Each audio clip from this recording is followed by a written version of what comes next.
It is so good to hear our president's voice. Joe, I know you're still on the call, and we've been talking every day. 어제 민주당 소속의 미국 대선 후보 조 바이든이 건강상의 문제로 후보를 사퇴한다는 소식이 전해졌습니다. 이에 뒤를 이어 미국의 49대 부통령인 카멀라 해리스가 그 바톤을 이어받았는데요. 카멀라 해리스는 미국의 첫 여성 부통령으로 검사 출신의 정치인으로 알려져 있습니다. 아직까지 미국에서 흑인 여성 대통령은 나왔던 적이 없었기 때문에 과연 해리스가 트럼프의 대항마가 될 수 있을지 많은 의문들이 제기되었던 게 사실인데요. 그러나 결과는 매우 예상 밖이었습니다. 여론조사에서 트럼프 47%, 해리스 45%의 매우 박빙의 결과가 나왔으며 하루 새 1123억의 후원과 지명에 필요한 대의원 수를 확보하면서 그야말로 해리스 열풍이 불고 있다 해도 과언이 아니죠. 이렇게 의외로 대선이 치열할 것으로 예상되자 한국도 매우 떠들썩한 상황인데요. 바이든 대통령은 재임 기간 동안 워싱턴 선언, 데이비드 정상회담에서 굳건한 한미 동맹을 강조하는 등 전반적으로 한국의 우호적인 대통령이었기에 해리스 후보가 대통령 자리에 올랐을 때도 이것들이 이어질지 이목들이 쏠리고 있습니다. 오늘은 이것을 주제로 카멀라 해리스가 한국을 향해서 뱉은 발언들과 미국의 대통령이 되었을 시 우리나라에게 오는 이점, 그리고 부정적인 점들을 준비해보았습니다. 그럼 함께 보시죠. 먼저 이점들부터 시작하겠습니다. 카멀라 해리스는 연방상의위원 때부터 전통적으로 민주당의 외교정책을 지지해온 인물입니다.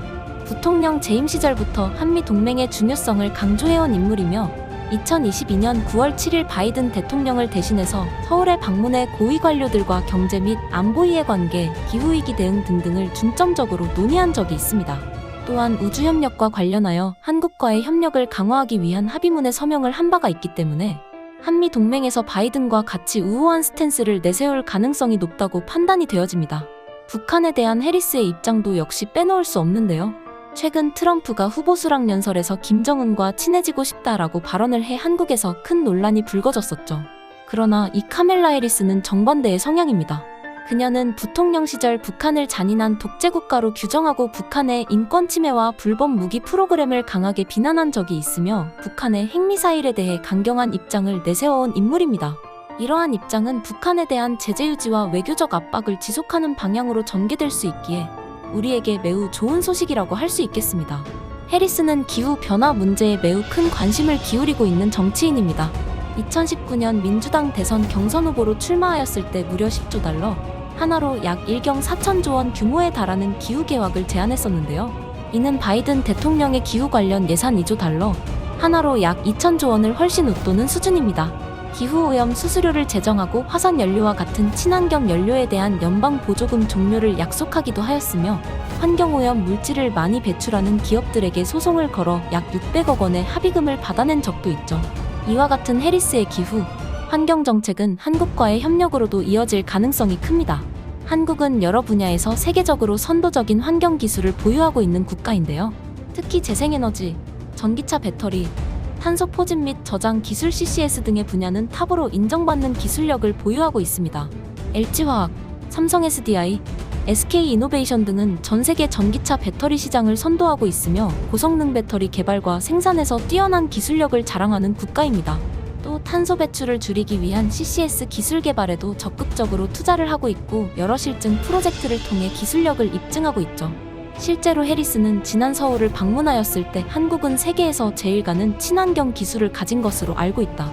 현재 무분별한 연료 사용으로 지구의 상태는 매우 급격한 속도로 나빠지고 있으며 인류는 하루빨리 이에 대비하는 방안을 마련해야 한다. 그리고 그 상황에서 한국의 기술력이 매우 빛을 발할 것이다 라고 발언하며 한국을 콕 집어 발언한 적이 있습니다. 이와 같이 한국의 기술력은 미국과의 환경협력에 있어서 양국 모두에게 큰 이익을 가져다 줄 것입니다. 해리스의 성향들은 대한민국에 이러한 이점들을 가져다 줄 수 있지만 부정적인 면들도 존재합니다. 해리스는 앞서 북한의 핵미사일에 대해 강경한 입장을 내놓고 있다고 말씀드렸는데요. 이는 대한민국에 있어서도 마찬가지입니다.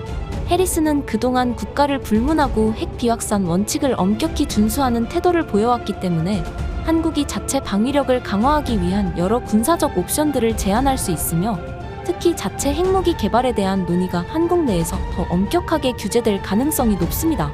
얼마 전 한국과 미국은 나토 정상회담에서 핵무기 공동협약을 맺었는데요.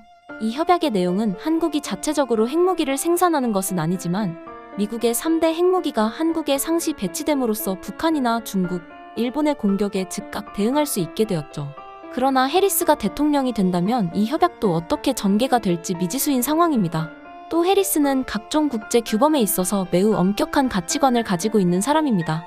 앞서 부통령 시절에도 환경오염 물질을 많이 배출한 기업들에게 소송을 걸어 높은 합의금들을 받아낸 이력이 있다고 말씀드렸는데요.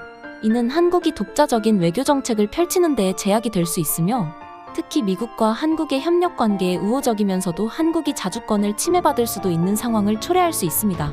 마지막으로 대중국 정책 강화입니다. 해리스 행정부와 트럼프 행정부는 공통점이 하나 존재하는데요. 바로 대중국 억제 정책을 내세운다는 점입니다. 중국은 우리나라에게도 적대적인 국가이죠. 항상 경계해야 하고 과거를 잊어서는 안 되는 국가입니다. 그러나 우리나라와 중국은 서로 무역 수출에 있어서 큰 부분을 차지하고 있는 것도 사실인데요. 해리스 행정부가 중국에 대한 강경한 정책을 시행할 경우 한국은 미국과 중국 사이에서 외교적, 경제적 압박을 받을 수 있습니다. 우리나라 정부는 이와 같은 것들에 미리 대비를 해야 합니다. 미국의 정책 변화에 대비해 독립적인 외교 전략을 수립하고 다른 주요 국가들과의 협력을 강화해야 합니다. 그리고 국내 정치적 안정을 유지해 외교 정책의 일관성을 확보해야 합니다. 우리의 강점인 첨단 기술, 반도체, 전기차 배터리 등 분야에서 더 경쟁력을 높여 미국과 중국 사이에서 휘둘리지 않는 힘을 가져야 할 것입니다. 오늘 이렇게 카멜라 해리스가 대통령이 될 시에 우리나라에게 오는 이점들과 부정적인 점들을 알아보았는데요. 언제나 그래왔듯 어떠한 상황이 오더라도 잘 헤쳐나갈 것이라 믿습니다. 대한민국의 무궁한 발전을 기원하며 영상을 마치겠습니다. 시청해주셔서 감사합니다.